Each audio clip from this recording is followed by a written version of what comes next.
Salut YouTube! Dans cette vidéo, je vais répondre à la question que vous avez été très nombreux à me poser. Comment démarrer l'import-export? Mais avant tout, générique. There's a party in your head, I can see it. Your eyes, they tell me everything. And even if you don't wanna believe me, the truth is just too clear to see. Alors, comment démarrer l'import-export? J'ai posé sur mon Mac plusieurs informations. Tu vas me voir souvent regarder parce que voilà, j'aime la réactivité et puis la simplicité tout simplement. J'ai pas envie d'apprendre un texte par cœur, c'est pas le style de la maison. Alors, une question que tu m'as peut-être posée, mais ce qui est certain, c'est que vous avez été très nombreux à me poser, elle est récurrente et je vais te partager mon avis sur le sujet tout simplement. Alors, je pense que si tu veux démarrer dans le business de l'import avec la Chine, il est important de se poser quelques questions. 3 ou 4 questions généralement. La première, c'est qu'est-ce que je vais importer et quel produit je vais choisir. Alors généralement, on tombe sur un produit, ça peut être dans un magasin, dans une boutique, sur Internet, sur une foire, à la foire de Canton, une foire en Europe, un salon, bref. Tu tombes sur un produit et tu te dis, tu as une sorte de coup de cœur, un petit flash et tu te dis, la petite lumière qui s'allume et tu te dis, ce produit-là, je suis certain que ça va cartonner. Ou alors tu te dis, ce produit-là, il cartonne déjà, je veux l'importer, je veux le vendre. C'est la première chose à faire. Tu dois avoir un coup de cœur, un ressenti pour un produit. Avant même de te poser la question, quelle structure je dois choisir, comment démarrer le business, la première chose à faire, le B à bas, c'est avoir le produit, le coup de cœur. Ensuite, tu dois être en mesure une fois que tu as identifié ce produit, c'est d'aller directement te renseigner sur le prix de revient de ce produit. Alors, tu peux aller sur Alibaba, sur Made in China, tu peux contacter des agents, bref, tu fais ta recherche, tu as le prix en FOB, le prix d'achat de la marchandise, et puis tu dois être en mesure également, via ton transitaire ou tes calculs avec les DDD, de faire un prix de revient. Tu dois être en mesure de calculer à combien va revenir ce produit lorsqu'il va être livré chez toi et à combien tu vas le vendre. Et puis tu peux savoir si ce produit est intéressant ou non, parce que parfois il y a des coups de cœur sur des produits. Et lorsque tu regardes le prix d'achat et le prix de vente, généralement constaté sur le marché, tu te rends compte que c'est pas très intéressant. Si c'est pour gagner 15-20%, je te conseille d'aller sur d'autres produits où tu vas pouvoir dégager une rentabilité un peu plus intéressante. Alors, ensuite, seconde question que je me pose généralement, c'est à qui vais-je le vendre et comment vais-je le vendre? En fait, la cible et le marketing que je vais mettre en place en fonction des différents canaux de distribution que je vais utiliser. Alors, est-ce que je vais vendre aux particuliers? Est-ce que je vais vendre aux professionnels? Est-ce que je vais vendre à la grande distribution? Est-ce que je vais vendre en boutique? Est-ce que je vais vendre sur des salons? Est-ce que je vais vendre dans la globalité de tous ceux que je viens de citer? Est-ce que je vais vendre sur le net? Le marketing que je vais mettre en place, est-ce que je vais avoir besoin d'un site web, d'une page Facebook? Est-ce que je vais vendre grâce à Facebook? Est-ce que je vais vendre en utilisant Amazon FBA? Bref, ça, c'est des questions que tu dois pouvoir te poser pour identifier les besoins que tu vas devoir mettre en place à côté. Alors, l'autre question que je me pose généralement, c'est comment vais-je l'importer et surtout quelles sont les conséquences à prendre en ligne de compte. Alors, quand je dis comment vais-je l'importer, c'est pas uniquement quel transitaire je vais utiliser, c'est plutôt dans le sens où quelles normes doit respecter mon fabricant, comment le produit va être dédouané, est-ce que c'est un produit à risque, est-ce que c'est un produit qui va nécessiter que je passe par un laboratoire pour faire valider le test CE? Est-ce que c'est un produit qui va nécessiter de l'import aérien, de l'import maritime?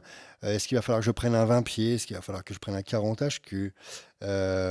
Les normes obligatoires et les formalités que je vais devoir avoir à respecter tout au long de ce business, parce que voilà, il y a des produits que tu vas devoir, qui dit vente, généralement, qui dit vente, dit service après-vente.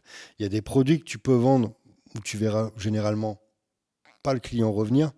Je veux dire par là, il y a des produits comme des vêtements, par exemple, une fois que le client a acheté le vêtement, si le vêtement est de bonne qualité, a priori, il n'y a pas forcément nécessité que le client revienne vers toi pour te demander du tissu de rechange ou etc. Tandis que sur des véhicules, par exemple, je pense à des vélos, des scooters, même des tondeuses et des broussailleuses, bref, des produits qui ont de l'usure, tu vas devoir constituer un stock de pièces de rechange, un stock pour ton SAV, un stock pour tout simplement ton client, la durée de vie du produit en fait. tu vas peut-être acheter un vélo et puis dans 2 ans, tu vas avoir besoin d'une pièce bien spécifique qui est vraiment propre à ce vélo, propre à la mécanique de ton scooter ou à la mécanique de ta débroussailleuse, de ta tondeuse, bon bref, peu importe. Donc ça, tu vas devoir en fait mettre en place une structure pour ton SAV, pour le suivi de tes clients. Et ça, c'est important à prendre en ligne de compte, surtout quand tu démarres, savoir où tu vas.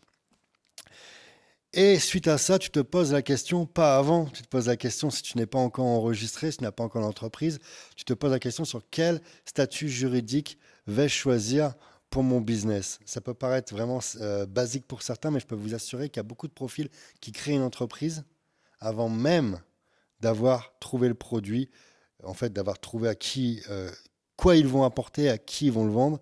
Ils ont déjà leur entreprise parce que j'ai déjà entendu de nombreuses fois, voilà, moi j'ai déjà ma boîte de montée et dès que je tombe sur un bon produit, je suis prêt à importer. Alors pour moi, c'est pas la bonne stratégie, surtout quand tu démarres, parce que quand tu démarres, tu peux bénéficier d'avantages au niveau des impôts, au niveau des charges, etc., des exonérations, je pense à l'ACRE, etc. Donc quand tu crées ton entreprise, qui dit création d'entreprise dit coût, qui dit création d'entreprise dit aussi, voilà, le business est lancé, tu es rentré dans le processus, les taxes vont arriver, la gestion de ton entreprise, tu dois la tenir au niveau de la fiscalité, etc. Donc c'est un coût.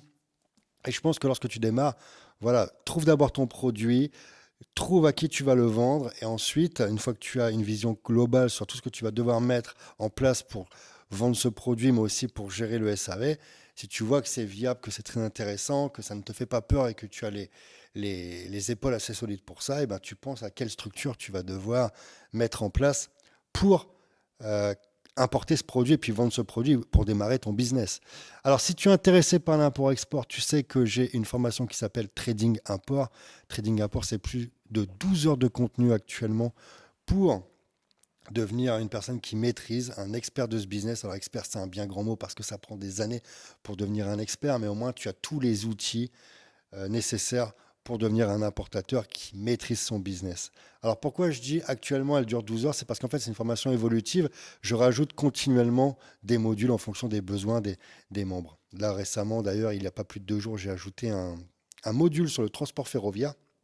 Si tu es intéressé par le transport ferroviaire, mets-moi en commentaire, peut-être que je ferai une vidéo sur le sujet où j'expliquerai pourquoi ou comment ou pourquoi pas utiliser le transport ferroviaire dans le business d'import avec la Chine. Et tu peux également, bien entendu, me rejoindre sur Instagram, @fabien.dessin, où tu peux suivre mon quotidien avec mes photos, mes vidéos, et puis des discussions sur le business, sur le mindset, etc. Donc voilà, si Trading Import ça t'intéresse, tu regardes dans la description, tu sais comment ça fonctionne, il y a le lien. En attendant, n'hésite pas à me mettre un commentaire sur cette vidéo, dis-moi ce que tu en penses, dis-moi aussi ce que tu veux que j'aborde en vidéo qui traite avec l'import-export. En attendant, je te souhaite beaucoup de succès. N'oublie pas qu'avec Fabien, ta réussite, tu la mérites. À bientôt.